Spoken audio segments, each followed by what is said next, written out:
मेरी तो बेगन भी धमकियां लाते सन कि ਅਸੀਂ ਇੰਜ ਕਰਾਂਗੇ 2 लाख रुपया पेगा 2 साल की सजा होगी ਤੁਹਾਡੇ ਮੀਆਂ ਮੇਰੀ बेगन। ये कौन कहता था? ये वो ही अमले वाले नर्स जो डॉक्टर है, जो लेडीज डॉक्टर है वो। उस टाइम इन्होंने काफी 2-3 दिन उधर रही है एग्रीमेंट, 2-3 दिन यही चलता रहा। मेरी दरखास्त नहीं पहले सुनी, लेकिन मेरे खिलाफ उन्होंने दे दी है पर्चा कि लो जी है पर्चा कि जी सुलह कर लै, नहीं तो तेरे खिलाफ कुछ ना कुछ कार्रवाई होगी। अस्सलाम वालेकुम नाजरीन, मैं हूं आपका मेज़बान राना अली रज़ा और आप देख रहे हैं सिटी न्यूज़। नाजरीन, कुछ रोज़ कबल जो है एक वाक़या पेश आता है THQ हॉस्पिटल में कि बच्चे का जो है वो माँ के पेट में ही जो है वो डॉक्टर्स की जानब से जो है वो मौत का परवाना जारी कर दिया जाता है। उस माँ और उस बाप के पास हम मौजूद हैं जिन पर आज जो है एक FIR की सूरत में जो है इन पर एक बिजली की तरह ये FIR गिरी है कि इनकी भी एप्लीकेशन वहाँ पे लगी हुई थी। बच्चे की मौत की वजह से जिन जुम्मेदारान थे उनके बाई नेम जो है वो एप्लीकेशन थी।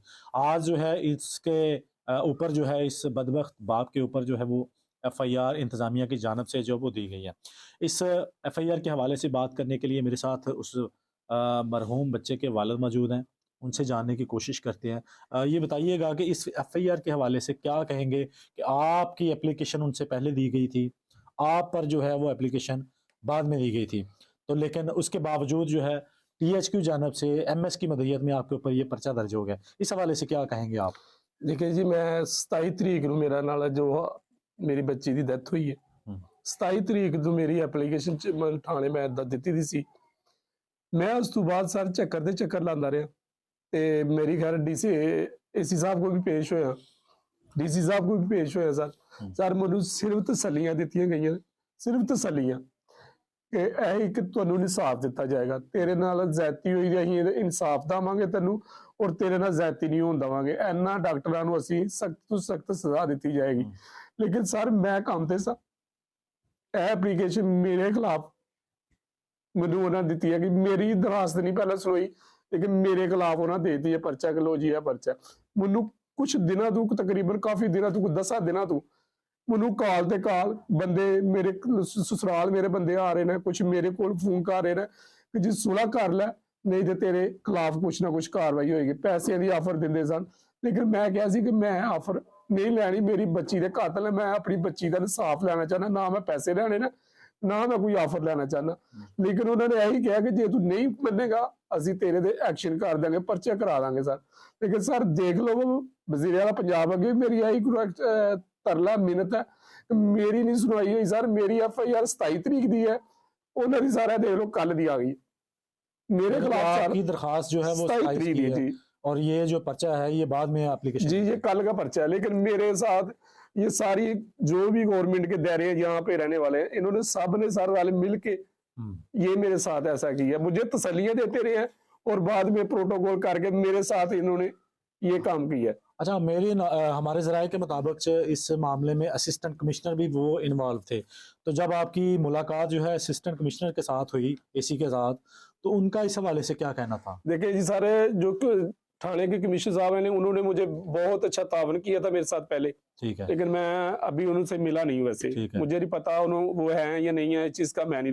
लेकिन AC साहब से मेरी मुलाकात जरूर हुई थी जब नकुआरी के बाद इस पीर वाले दिन मैं गया था सर। मेडिसिन मेरी बेगम की खत्म हो चुकी थी, मैं वहां से लेने इसलिए गया था क्योंकि मेरे पास पैसे नहीं थे। मैंने AC साहब के इसलिए गया था कि शायद वो मेरी फरियाद सुनेंगे और मुझे डॉक्टर के पास भेजेंगे कि गवर्नमेंट से दवाई ले देंगे, इसलिए क्योंकि उनको अल्लाह ने इज्जत दी है, उद्दा दिया हुआ है, ठीक है, तो उनकी सुनवाई होगी। मैं मेडिसिन की पर्ची उनको दी है, मैं कहा सर मेडिसिन लेनी है, उन्होंने एक साइन की है और उन्होंने कहा कि जो मेरी बात सुनो। मैं कहा जी सर। उन्होंने कहा जो ना था वो अल्लाह की रज़ा थी और तुम उनको माफ कर दो। मैं कहा सर मैं माफ क्यों करूं, मेरी बेगम से ज्यादती की उन्होंने, ये मेरी बेगम है सर, 12 साल बाद इसकी सुनी थी। मैं कहा उसके पास जाए, उसके गलती खता जो भी है उससे माफी करे और मैं उनको माफ कर दूंगा, ठीक है सर। और उसके बावजूद सर AC साहब ने कहा सर वो नहीं चाहेंगे, लेकिन चलो मैं चला जाता हूँ, मैं अपनी वो मेरी बहन है मैं उससे माफी मांग लूँ। मैंने कहा नहीं सर आप नहीं जाएंगे, वो जाएंगे क्योंकि वो आपकी फोन पे नारों वाला जा सकते हैं, ये साथ नहीं जा सकते वो मादरत करने के लिए। सर ये बात हुई है। उसके बाद सर AC साहब ने मुझे ये कहा है कि वो उनके खिलाफ हम एक्शन ले रहे हैं। वो कह रहे हैं कि अगर हमारे खिलाफ एक्शन लेना है तो सर असि उस मुंडे के खिलाफ भी पर्चा देना है। ठीक ਤੇ ਯਾਰ ਤੂੰ ਸਾਡੀ ਮੰਨ ਤੇ ਸੁਲ੍ਹਾ ਕਰ ਲੈ। ਮੈਂ ਸਰ ਫੇਰ ਵੀ ਡਰਦਾ, ਮੈਂ ਸਾਰੇ ਮਜ਼ਦੂਰ ਬੰਦਾ, ਮੈਂ ਐਸਾ ਗਰੀਬ ਬੰਦਾ, ਮੈਂ ਡਰ ਗਿਆ। ਮੈਂ ਕਿਹਾ ਸਰ ਜਿਸ ਤਰ੍ਹਾਂ ਤੁਸੀਂ ਕਹੋਗੇ ਮੈਂ ਮੰਨਣ ਨੂੰ ਤਿਆਰ। ਉਹਨੇ ਕਿਹਾ ਜੀ ਕੱਲ ਤੁਹਾਨੂੰ ਸੁਲ੍ਹਾ ਕਰਵਾ ਦਾਂਗੇ। ਮੈਂ ਕਿਹਾ ਠੀਕ ਹੈ ਸਰ। ਮੈਂ ਸਾਰੇ ਉਦੋਂ ਮੈਂ ਸਾਈਨ ਕੀਤੇ ਨੇ, ਉਹਨਾਂ ਨੂੰ ਉਹਨਾਂ ਨੂੰ ਮੈਂ ਕਿਹਾ ਸਾਈਨ ਕਰਕੇ ਦਿੱਤੇ ਨੇ। ਅਸੀਂ ਚਲਾ ਗਿਆ ਮੈਂ MS ਸਾਹਿਬ ਕੋਲ, MS ਕੋਲ ਮੈਂ ਗਿਆ। ਇਸ ਤੋਂ ਬਾਅਦ ਉਹਨਾਂ ਨੇ ਮੈਨੂੰ ਕਿਹਾ ਯਾਰ ਜੋ ਸਾਡੇ ਕੋਲ ਹੋ ਗਈ ਹੈ ਗਲਤੀ ਉਹ ਅਸੀਂ ਮਾਦਰਤ ਕਰਨੇ ਆ, ਲਿਆਦਾ ਹੁਣ ਤੂੰ ਸਾਡੇ ਨਾਲ ਚੱਲੇਗਾ ਤੇ ਅਸੀਂ ਤੈਨੂੰ ਇਨਸ਼ਾਅੱਲਾ ਪੂਰਾ ਤਾਬਨ ਕਰਾਂਗੇ ਤੇਰੇ ਨਾਲ ਜਦੋਂ ਵੀ ਤੂੰ ਹੁਣ ਆਏਗਾ। ਮੈਂ ਕਿਹਾ ਅੱਗੇ ਮੇਰੀ ਰੱਬ ਨੇ 12 ਸਾਲਾਂ ਬਾਅਦ ਸੁਣੀ ਹੈ, ਮੈਂ ਹੁਣ ਤੁਹਾਡੇ ਕੋਲ ਕੀ ਕਰਨ ਆਉਣਾ, ਮੇਰਾ ਕੀ ਕੰਮ ਹੈ ਤੁਹਾਡੇ ਕੋਲ ਆਉਣ ਦਾ। ਫਿਰ ਸਰ ਉਹਨਾਂ ਨੇ ਮੈਨੂੰ ਪੈਸੇ ਦੀ ਆਫਰ ਕੀਤੀ ਹੈ MS ਸਾਹਿਬ ਨੇ।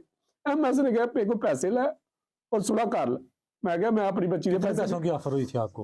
सर पैसों की उसने ऑफर की थी लेकिन ये नहीं कहा कितने लेने हैं। मैंने क्योंकि उसको मैंने यही कहा कि मैं मेरी बेटी है, मैं बेटी के पैसे नहीं लेना चाहता, मैं इंसाफ लेना चाहता हूँ। नाज़रीन यहाँ पर देखा आपने कि ये मैं इंसाफ लेना चाहता था। हॉस्पिटल के इंचार्ज यानी MS साहब की जानिब से जो एक जिंदगी जो है, जो इन दरिंदों ने जो है, इन मसीहों ने जो है इस बच्चे की ज़िंदगी दुनिया से आने से पहले ही छीन ली, उसका जो है वो रेट लगाने की कोशिश की जा रही है, ना कि उस मजलूम बाप के ऊपर जो है वो उनकी रहमदिली करने के लिए या उनके सर पर हाथ रखने की बजाय जो है उनको पैसों के साथ जो है वो तोलना शुरू कर दिया।